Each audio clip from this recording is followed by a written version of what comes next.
اعوذ باللہ من الشیطان الرجیم بسم اللہ الرحمن الرحیم۔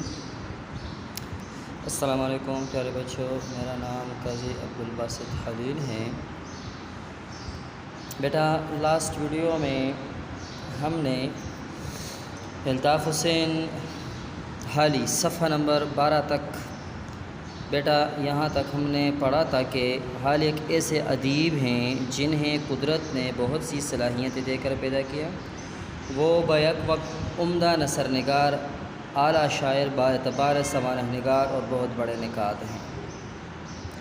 تو یہاں تک پڑھا تھا، لیکن ہم یہاں سے پھر بھی شروع کریں گے، ٹھیک ہے؟ اس پیراگراف سے بیٹا آپ کے پاس اپنی پینسل ضرور ہونی چاہیے تاکہ اس کے لیے آپ کو کوئی بار بار دقت نہ اٹھانی پڑے، ٹھیک ہے؟ رف نوٹ بک مسٹ۔ تو پڑھتے ہیں بیٹا کہ حال ایک ایسے ادیب ہے، ادیب کہتے ہیں لکھنے والے کو ادیب کہتے ہیں لکھنے والے کو، یعنی مصنف جو مختلف قسم کی کتابیں لکھتے ہیں، ٹھیک ہے بچوں؟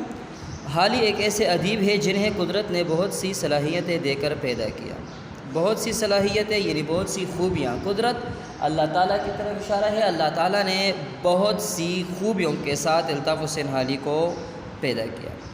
وہ بیک وقت، وہ ایک ہی وقت میں عمدہ نثر نگار مضمون نگار، جو مصنف ہو، جو نثر لکھتے ہوں بیٹا، مضامین لکھتے ہوں، ٹھیک ہے؟ مختلف ٹاپکس پر، حالات زندگی پر، اعلیٰ شاعر، اونچے درجے کا شاعر، با اعتبار سوانح نگار، اعتبار کے لحاظ سے سوانح نگار کہتے ہیں بیٹا کہ کوئی شخص مر جائے اور اس کے مرنے کے بعد اس کی زندگی پر کچھ لکھا جائے بیٹا، اس کی زندگی کے حالات، سانحہ کی جمع ہیں، ٹھیک ہے بیٹا؟ تو سوانح عمری یعنی اس کی عمر میں، اس کی زندگی میں جتنے بھی نشیب و فراز گزرے ہیں ان کو بیان کرنا، لیکن اس کے مرنے کے بعد۔ اور اس کے لکھنے والے کو کیا کہتے ہیں؟ سوانح نگار۔ اور بہت بڑے نقاد تھے۔ نقاد ہم نے ڈیٹیل ویڈیو کے ساتھ بتایا ہوا تھا کہ نقاد کسے کہتے ہیں؟ تنقید کو کہتے ہیں، ٹھیک ہے؟ تنقید نگار تھے۔ ایک تنقید برائے تنقید ہوتا ہے، ایک تنقید برائے تعمیر ہوتا ہے۔ تنقید برائے تنقید میں انسان کی اصلاح ممکن نہیں ہے، جس طرح پہلے اس کے بعد آئے گا کہ حالی نے تنقید کو ذاتی پسند ناپسند کے جال سے نکالا، آگے آئے گا، ٹھیک ہے؟ تو اسی طرح سے اس میں کوئی فائدہ نہیں ہے، بلکہ دوسروں کو اس میں نکتہ چینی کا نشانہ بنانا ہے۔ اسی طرح سے نقاد تنقید برائے اصلاح یا تنقید برائے تعمیر، اس کو بھی کہتے ہیں۔ اصلاح ہو سکتی ہے، کہیں پہ کوئی بک ریکمنڈیشن کے لیے دی جاتی ہے تو اس میں جہاں پر کوئی غلطیاں ہوں اس کو انڈر لائن کر کے باقاعدہ مصنف سے کہا جاتا ہے کہ یہاں پر یہ غلطیاں ہوئی ہیں، ٹھیک ہے؟ تو وہ برائے اصلاح۔ وہ سر سید کے ہم خیال اور ان کی اصلاحی تحریک کے پرجوش مبلغ تھے۔ مبلغ کہتے ہیں تبلیغ کرنے والا، تبلیغ کرتے تھے، ٹھیک ہے؟ ان کی اصلاحی تحریک ہے پرجوش، سرگرم، جذباتی تقریر، ٹھیک ہے؟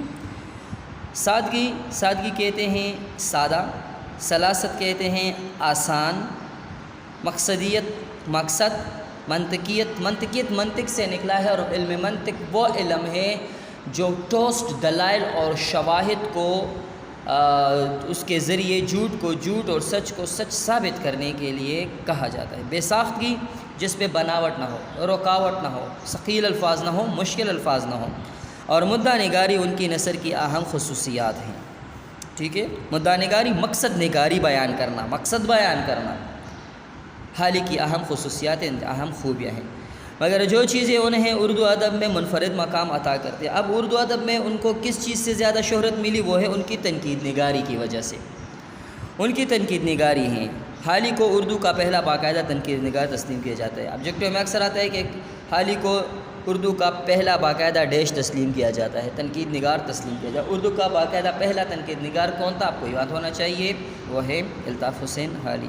انہوں نے تنقید کو ذاتی پسند ناپسند کے جال سے نکالا۔ جس طرح میں نے یہاں پر نقاد پر یہاں پر میں نے بحث کی تھی کہ حالی نے تنقید کو ذاتی پسند ناپسند کے جال سے نکالا، تو یہ بات یہاں پر درج ہے کہ انہوں نے یعنی حالی نے تنقید کو ذاتی پسند ناپسند کے جال سے نکالا، یعنی یہ کہ کسی کو پسند ہو تو وہ تنقید کرے برائے تعمیر کرے، یا تنقید کرے تو برائے تنقید کرے، نہ، یہ ذاتی پسند ناپسند سے نہیں ہوتا، بلکہ یہ انسان کے علم و فہم سے ہوتا ہے، فراست سے ہوتا ہے۔ اور اپنی تصنیف مقدمہ شعر و شاعری، یہ بات یاد رکھیں کہ تنقید پر لکھی جانے والی کتاب کا نام تو آپ کو یاد ہونا چاہیے، مقدمہ شعر و شاعری ہے، ٹھیک ہے۔ تنقید کے ایسے اصول مقرر کیے جو آج بھی اردو ادب میں سنگ میل کی حیثیت رکھتے ہیں، بنیاد کی حیثیت رکھتے ہیں، ٹھیک ہے۔ ان کی نثر پر سرسید کا اثر بہت زیادہ ہے۔ الطاف حسین حالی کی نثر پر سرسید کا اثر زیادہ ہے، کسی وجہ سے وہ اس کی اصلاحی تحریک سے متاثر تھے، ٹھیک ہے بیٹا۔ ان کی تحریر میں اصلاحی جذبہ کار فرما نظر آتا ہے۔ بے شک جو اصلاحی تحریک میں ایک رکن کی حیثیت سے کام کر رہے ہوں تو اس کے لیے یہ بعید نہیں ہے کہ اس کی لکائی میں، اس کی تحریروں میں، اس کی تحریروں میں، ٹھیک ہے، اصلاحی جذبہ نہ ہو۔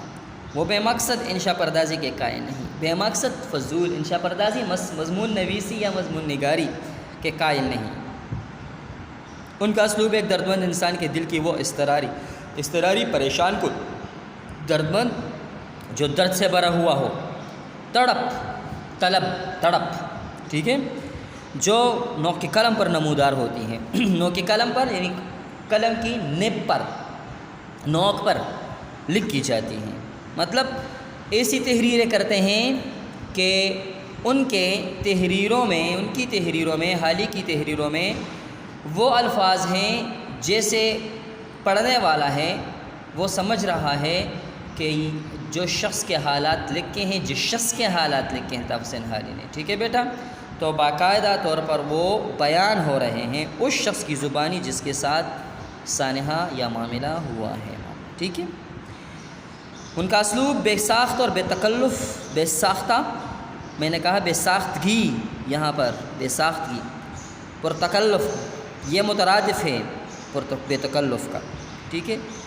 بے ساختگی جو رکاوٹ نہ ہو، مشکل نہ ہو، پرتکلف نہ ہو، اور بے تکلف بناوٹی، وہ فطری انداز میں یعنی قدرتی انداز میں، اللہ تعالیٰ کی دی ہوئی انداز میں دل کی بات لکھتے چلے جاتے ہیں۔ وہ دلائل اور شواہد، دلائل دلیل کی جمع ہے، شواہد شاہد کی جمع ہے، ٹھیک ہے، گواہ جسے کہتے ہیں، ٹھیک ہے، بڑی خوبصورتی سے پیش کرتے ہیں، مطلب بات کو علم منطق سے، دیکھیے دلائل اور شواہد، علم منطق یہاں پر آ گیا آپ، ٹھیک ہے بیٹا۔ ان کی تحریر پر سنجیدگی اور متانت، سنجیدگی کا مترادف اگر کوئی پوچھے کیا ہے تو کہیں متانت ہے، متانت سنجیدگی متانت، لیکن میں ایک آسان معنی بتا دوں، جس میں سنجیدہ گفتگو ہو، ہنسی مذاق اور ادھر ادھر کی فضول باتیں نہ ہو، اس کو ہم کہتے ہیں سنجیدہ یا متانت، ٹھیک ہے۔ چھائی رہتی ہے، وہ زبان سے زیادہ مطلب پر توجہ دیتے ہیں، ان کی کوشش یہی ہوتی ہے کہ پڑھنے والا ان کی بات کو سمجھ جائے، ٹھیک ہے، یہی بات ہے، اور اس کی تہ تک پہنچ جائے۔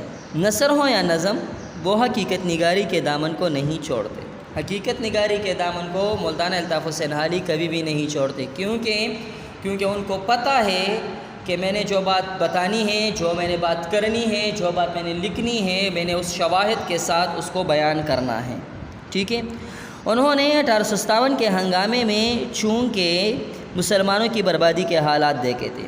اب الطاف حسین حالی بیٹا، الطاف حسین حالی نے 1857، جسے مسلمان جنگ آزادی کہتے ہیں اور ہند اور انگریز غدر کا جنگ کہتے ہیں، غداری کا جنگ کہتے ہیں، ٹھیک ہے نا، تو مسلمانوں کی بربادی کے حالات اپنی آنکھوں سے دیکھے، اس لیے مسلم معاشرے کی اصلاح کی خاطر سرسید کی تحریک میں شمولیت اختیار کی۔ یہاں پر ہم نے پڑھا تھا کہ اصلاحی تحریک، ٹھیک ہے، وہ اصلاحی تحریک کیا تھی؟ اسی پستی سے مسلمانوں کو نکالنے کے لیے اصلاح کا بیڑا اٹھانا تھا، ٹھیک ہے۔ تو اس وجہ سے بیٹا، ٹھیک ہے بیٹا، تو اس لیے اس مسلم معاشرے کی اصلاح کی خاطر سرسید کی تحریک میں شمولیت اختیار کی، یعنی شامل ہو گئے، ٹھیک ہے۔ حیات سعدی، یہ شیخ سعدی پر لکھی ہوئی کتاب ہے، یادگار غالب مرزا اسد اللہ خان غالب پر لکھی ہوئی کتاب ہے۔ حیات جاوید، ٹھیک ہے، مقدمہ شعر و شاعری تنقید کی کتاب ہے۔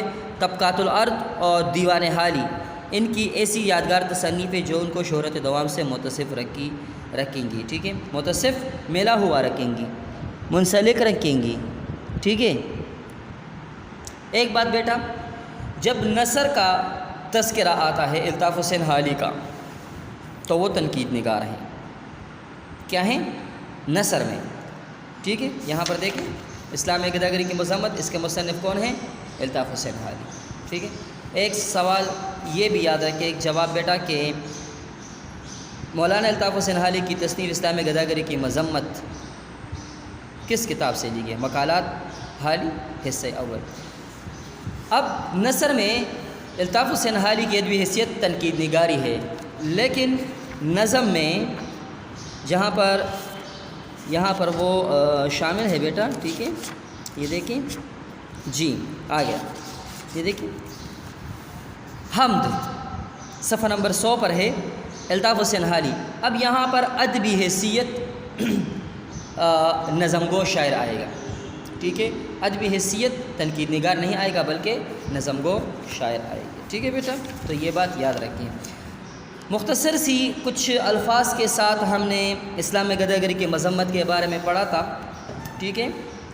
تو یہ بات یاد رکھے بیٹا کہ خاتم النبیین جناب محمد الرسول اللہ صلی اللہ علیہ وسلم سے ارشاد ہے کہ جس نے اللہ کے نام پہ سوال کیا،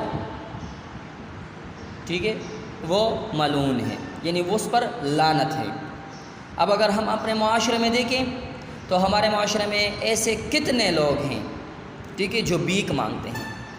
آپ کو یقیناً نظر آئے گا اس کے چہرے سے نحوست ٹپکتی ہوگی باقاعدہ طور پر۔ ایسے شخص کو دیکھنے سے بھی انسان کو نفرت ہوتی ہے نا، ٹھیک ہے، لیکن ہم لوگ کہتے ہیں خیر ہے دے دے، خیر ہے دے دے، نہ، یہ بات غلط ہے۔ ایک دفعہ نبی پاک صلی اللہ علیہ وسلم اسلام میں گداگری کے مذمت کے موضوع پر بات فرما رہے تھے، تو ایک صحابی نے فرمایا یا رسول اللہ، جب کوئی سائل آپ کے پاس آتا ہے تو آپ کیوں دیتے ہیں؟ تو نبی پاک صلی اللہ علیہ وسلم نے فرمایا کہ میرے منع کرنے کے باوجود وہ پھر بھی مجھ سے لیتے ہیں، تو اب میں کیا کروں؟ ٹھیک ہے، آپ ان کو منع کریں، مطلب ان کو تنبیہ دیں کہ بھائی یہ کام غلط ہے، سمجھ میں آ گئی بیٹا بات؟ یہ کام غلط ہے، آپ کوئی پیشہ کیوں نہیں اختیار کر لیتے، کوئی کام کیوں نہیں سیکھ لیتے، ٹھیک ہے۔ اور ان کی برائی میں ایک بہت بڑی برائی یہ ہے کہ یہ بہت آسان طریقہ ہے بیٹا بھیک مانگنے کا، ٹھیک ہے، بھیک مانگنے کا یہ بہت آسان طریقہ ہے۔ کس طرح سے؟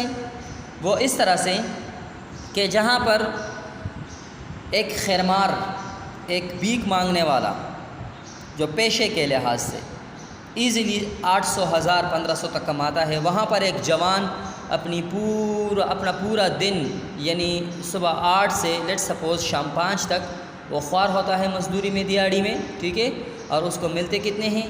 800 900۔ تو یقیناً جب وہ اس کے حالات کو دیکھے گا تو وہ بھی کہے گا کہ یہ تو بہت آسان کام ہے، بس آ کے مانگ لیا کرو۔ تو ہر کسی نے اس کو آسانی کی وجہ سے اپنا لیا ہے، اللہ تعالیٰ ہمیں اس سے بچائیں، ٹھیک ہے۔ تو یہ ہم آگے پڑھیں گے اسلام میں گداگری کی مذمت۔ گداگری کہتے ہیں بھیک مانگنا، مذمت کہتے ہیں برائی بیان کرنا، ٹھیک ہے، مخالفت کرنا کسی چیز کی۔ بھیک مانگنے کی جس قدر مذمت اسلام میں کی گئی ہے، اب بھیک مانگنے کی مذمت تو سارے مذاہب میں ہے، یہ بات یاد رکھیں، یہ متفق کا ہے بیٹا، لیکن جس قدر اسلام میں کی گئی ہے اس کی مخالفت، برائی بیان کی گئی ہے، شاید ہی کسی مذہب میں اس کی اس قدر برائی کی گئی ہو۔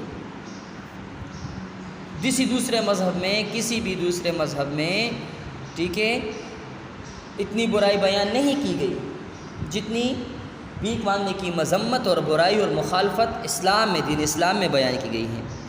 سوال کے انسداد کو رسول خدا صلی اللہ علیہ وسلم اس قدر ضروری سمجھتے تھے، اس قدر ضروری سمجھتے تھے۔ انسداد روک تام کو کہتے ہیں، انسداد روک تام، ٹھیک ہے، اس قدر ضروری سمجھتے تھے، یعنی اہم سمجھتے تھے، لازمی سمجھتے تھے۔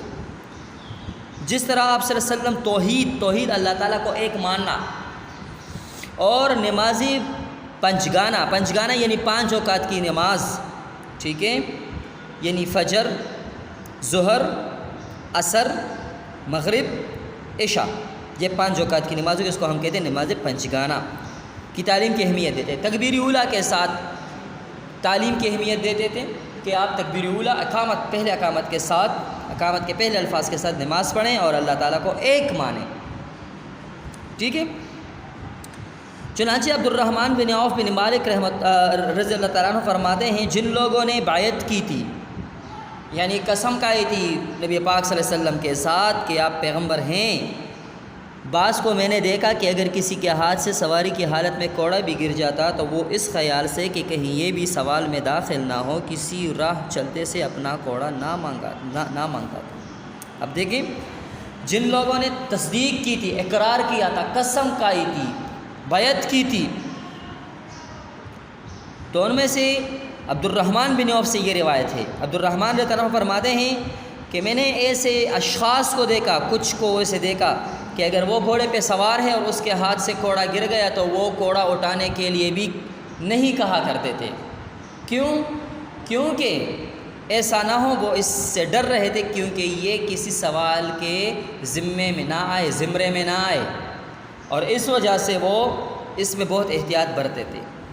کیوں کرتے تھے یہ احتیاط؟ اس وجہ سے کہ نبی پاک صلی اللہ علیہ وسلم نے فرمایا کہ جو شخص سوال کرے تو اس کے چہرے پہ قیامت کے دن ایک داغ ہوگا، ٹھیک ہے بیٹا۔ تو اس وجہ سے کسی بھی راہ چلتے سے یہ نہیں کہتے تھے کہ میرا یہ کوڑا دے دے، بلکہ خود سواری سے اتر کر، گھوڑے سے اتر کر، جو بھی سواری تھی، اونٹ تھا، ٹھیک ہے، جو بھی تھی، اس سے اتر کر اپنا کوڑا خود اٹھاتے تھے۔ بے شمار روایتوں سے معلوم ہوتا ہے کہ آن حضرت صلی اللہ علیہ وسلم سائل سے نہایت نفرت کرتے۔ سائل سوال کرنے والا، اور جو شخص بغیر اضطراری یعنی پریشانی کی حالت کے سوال کے ذریعے سے کچھ وصول کرتا ہے، یعنی حاصل کرتا ہے، اس کو اس کے حق میں حرام سمجھتے تھے، حرام سمجھتے تھے بھائی اس کے حق میں۔ کیونکہ یہ اللہ کے نام پہ سوال کرتا ہے اور اس کے پاس سب کچھ ہے کھانے کو۔ یہاں تک ممانعت آئی ہے اور سختی آئی ہے کہ کسی کے پاس ایک وقت کا کھانا موجود ہے اور وہ پھر بھی یہ سوال کرے کہ مجھے اللہ کے نام پہ دے دو، تو اللہ تعالیٰ خود فرماتے ہیں یہ میری طرف سے ملعون ہے، یہ لعنتی ہے، اور اس نے اپنے پیٹ میں دوزخ کی آگ کو بھر دیا ہے۔ اور وہ دوزخ کی آگ اس طرح ہوگی کہ اس کے پیٹ سے جب شعلے اٹھیں گے اس کے آگ کے، تو اس کے دماغ کو بھی جو ہے نا جلا کے راکھ کر دیا کرے گی، ایسی آگ ہوگی۔ اللہ تعالیٰ ہم کو بچائے اس سے۔ جو شخص ایک وقت کی خوراک موجود ہونے پر سوال کرے، اس کی نسبت فرماتے کہ وہ اپنے لیے کثرت سے آتش دوزخ طلب کرتا ہے، کثرت سے بہت زیادہ اپنے لیے آتش دوزخ طلب کرتا ہے۔ یعنی جو انسان زیادہ کھانا کھاتا ہے اس کو ہم کہتے ہیں کہ کثرت سے کھایا، بہت زیادہ کھایا۔ اسی طرح سے جو سوال کے ذریعے جو کماتا ہے اور اس کو کھاتا ہے، تو وہ اپنے لیے ہر نوالے کے ساتھ بہت سارے دوزخ کی آگ کو اپنے پیٹ میں ڈھال رہا ہے۔ آن حضرت صلی اللہ علیہ وسلم نے بار بار فرمایا کہ ہم میں سے جو شخص اپنی رسی لے کر پہاڑ پر جائے اور وہ وہاں لکڑیوں کا گٹا باندھ کر اپنی پشت پر لائے، اس کو فروخت کرے تاکہ اللہ تعالیٰ اس کی حاجت کو رفع کر دے، یہ اس کے حق میں بہت بہتر ہے بنسبت اس کے کہ وہ لوگوں سے بھیک مانگے۔ دیکھیں، نبی پاک صلی اللہ علیہ وسلم نے کلیام الفاظ میں فرمایا، سریعام الفاظ میں فرمایا کہ ہم میں سے جو شخص ایک رسی خریدے، ٹھیک ہے، اور کلہاڑی خریدے اور وہ جنگل سے لکڑیاں کاٹے اور وہ لکڑیاں انتہائی تکلیف کے ساتھ اپنی کمر پر لاد دے اور پھر وہ کہاں پہنچائے؟ بازار پہنچائیں، اس کو بیچے اور رزق حلال کمائیں، ٹھیک ہے، بہت درجے بہتر ہے اس سے جو سوال سے پیسے حاصل کرتا ہے، خوراک حاصل کرتا ہے۔ اور دیکھیں حدیث ہے کہ الکاسب حبیب اللہ، حلال روزی کمانے والا اللہ کا دوست ہے۔ ایک روایت ہے کہ نبی پاک صلی اللہ علیہ وسلم کے پاس ایک صحابی آیا، فرمایا یا رسول اللہ میرے گھر میں کھانے کو کچھ نہیں۔ نبی پاک صلی اللہ علیہ وسلم نے فرمایا، آگے انشاءاللہ ہم ڈیٹیل میں پڑھیں گے سبق میں، ٹھیک ہے، مختصر واقعہ ہے۔ نبی پاک صلی اللہ علیہ وسلم نے فرمایا آپ کے گھر میں کچھ ہے؟ اس نے کہا کہ ہاں یا رسول اللہ میرے گھر میں ایک پیالہ ہے اور ایک کمبل ہے۔ آپ صلی اللہ علیہ وسلم نے فرمایا اس کو لے آؤ۔ تمام مجلس میں صحابہ موجود تھے، مجلس میں تمام صحابہ موجود تھے۔ جب وہ صحابی آئے تو نبی پاک صلی اللہ علیہ وسلم نے فرمایا کہ کوئی اس پیالے کو لیتا ہے، ٹھیک ہے۔ صحابی نے فرمایا یا رسول اللہ میں اس کو 1 درہم میں لیتا ہوں۔ اس طرح اس کمبل کو بھی بیچا، ٹھیک ہے۔ تو اس صحابی سے نبی پاک صلی اللہ علیہ وسلم نے فرمایا کہ جاؤ اور بازار سے ایک کلہاڑی لے کر آؤ اور ایک رسی، اور باقی پیسے جو بچے اس میں گھر کے لیے سامان خریدو، ٹھیک ہے۔ اسی طرح سے جب وہ گھر جاتا ہے پیسے دے دیتا ہے اپنے اہل و عیال کو، اور پھر کلہاڑی رہتا ہے، اس میں دستہ خود نبی پاک صلی اللہ علیہ وسلم ٹونک دیتا ہے، ٹھیک ہے، اس کلہاڑے میں، اور پھر کہتا ہے کہ جاؤ اور مجھے اتنے ہفتے نظر نہ آؤ۔ لیکن جب صحابی واپس آتا ہے تو بہت خوش و خرم زندگی کے ساتھ آتا ہے کہ فرمایا یا رسول اللہ، آپ نے جو بات کہی تھی وہ بہت سچ اور حقیقت ثابت ہوئی، ٹھیک ہے۔ تو حلال رزق میں بیٹا بہت برکت ہے، ٹھیک ہے۔ انشاءاللہ العزیز بیٹا اس سے آگے ہم آن لائن کلاس میں تفصیل کے ساتھ پڑھیں گے یہاں سے انشاءاللہ بیٹا۔ تب تک کے اپنا خیال رکھیں، اللہ حافظ۔